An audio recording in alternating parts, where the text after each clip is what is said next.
យើងដឹងហើយការប្រើប្រាស់សេវាហិរញ្ញវត្ថុគឺជាសិទ្ធិមួយគេហៅ human right គឺជាសិទ្ធិរបស់ពលរដ្ឋបាទសិទ្ធិមនុស្សដែរព្រោះអ្នកទាំងអស់គ្នាគឺគាត់អាចប្រើប្រាស់សេវាកម្មហិរញ្ញវត្ថុនឹងបានដែលខ្ញុំយកចិត្តទុកដាក់ជាពិសេសហ្នឹងឃើញសមាគមកាតាហ្នឹងគឺគាត់យកចិត្តទុកដាក់ទៅលើសហគមន៍ខ្មែរឥស្លាមរបស់ពួកគាត់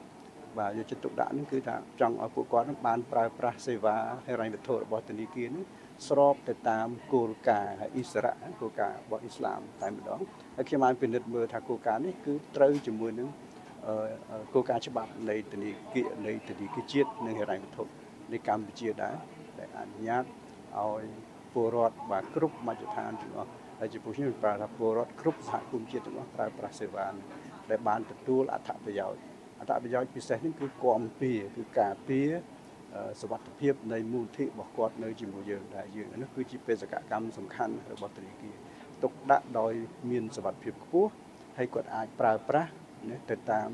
អ្វីដែលគាត់ត្រូវការហើយគាត់អាចដកទៅវិញនៅពេលណាក៏បានហើយប្រើមធ្យោបាយរបស់យើងដែលហៅថា Super App នេះគឺជាបច្ចេកវិទ្យាចុងក្រោយមិនចុងក្រោយទំប៉ុណ្ណឹងទេតែតទៅទៀតដែលគាត់អាចប្រើប្រាស់ទូលំទូលាយជាងការទុកដាក់ទ្រព្យសម្បត្តិប្រចាំជីវិតដ៏មានសារៈសំខាន់ដោយអាដាមដាទូលោកបានលើកឡើងហើយថាពេលខ្លះមានភ្លើងឆេះអីតិចតួចអញ្ចឹងទៅគឺគាត់បាត់អាប្រាក់ដែលគាត់ខំប្រឹងរកមកជីវិតរបស់គាត់អាសាបងឥតការបាទអញ្ចឹងចាំបាច់យើងដែលជាស្ថាប័នអ្នកបម្រើស្ថាប័នរបស់ធនាគារស៊ីដានគឺយើងបម្រើ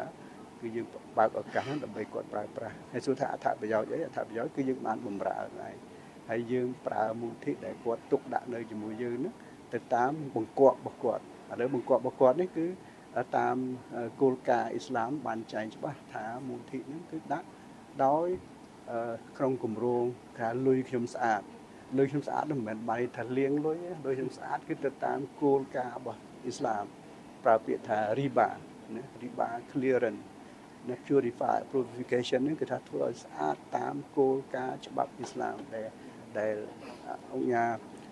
ឯកឧត្តមអង្គការដាតុអូស្មាសានលោកបានបញ្ជាក់ហើយលើកបញ្ជាក់ថាប្រើតាមគោលការណ៍នោះគឺគាត់មិនមានប៉ះពាល់ទៅនឹងគោលការណ៍របស់អ៊ីស្លាមទេដែលខ្ញុំយល់ថាអត្ថប្រយោជន៍គឺមូលនិធិសពថ្ងៃគាត់ទុកនៅផ្ទះគាត់ទុកនៅតាមការប្រើប្រាស់ផ្សេងៗនេះគាត់ពេលខ្លះគាត់អាចទិញមាសពេជ្រត្បូងអីចឹងប៉ុន្តែចាំបាច់នៅពេលដែលមានកិច្ចមានធរៈចាំបាច់មានតែសាច់លុយទេដែលនៅក្នុងធនាគារគាត់អាចយកប្រើប្រាស់ពេលគាត់ឈឺពេលគាត់មានធរៈអីចាំបាច់បន្ទាន់ហ្នឹងចឹងបានយើងបង្កលក្ខណៈផ្ដល់មធ្យោបាយជូនគាត់ព្រោះយើងជាធនាគារខ្មែរខ្ញុំចឹងធនាគារខ្មែរកើតដើមនៅក្នុងស្រុកខ្មែរយើងហ្នឹងហើយរីកធំធាត់រីកចម្រើននេះជាមួយអតិថិជនគ្រប់មជ្ឈដ្ឋានទាំងអស់គ្រប់សហគមន៍ជាតិអញ្ចឹងយើងយល់ថានោះគឺជាឱកាសហើយផលយ៉ាងម៉េចដែលបានមកធនាគារគឺមាននីតិដែលយើងយកមកទុកដាក់ថែរក្សាជូនគាត់ហើយតាមធម្មតាធនាគារផ្ដល់សេវាហិរញ្ញវត្ថុអញ្ចឹងមូលនិធិនេះយើងអាចប្រើប្រាស់ប៉ុន្តែ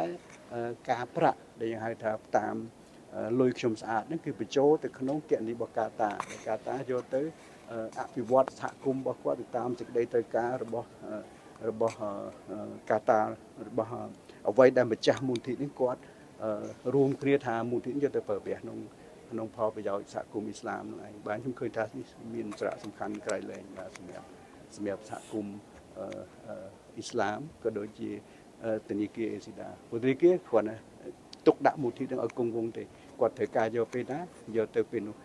យកទៅតាមចិត្តគាត់ចង់ផ្ដែសូមបញ្ជាក់ឲ្យច្បាស់ថាការប្រាក់ហ្នឹងគឺគាត់ផ្ដល់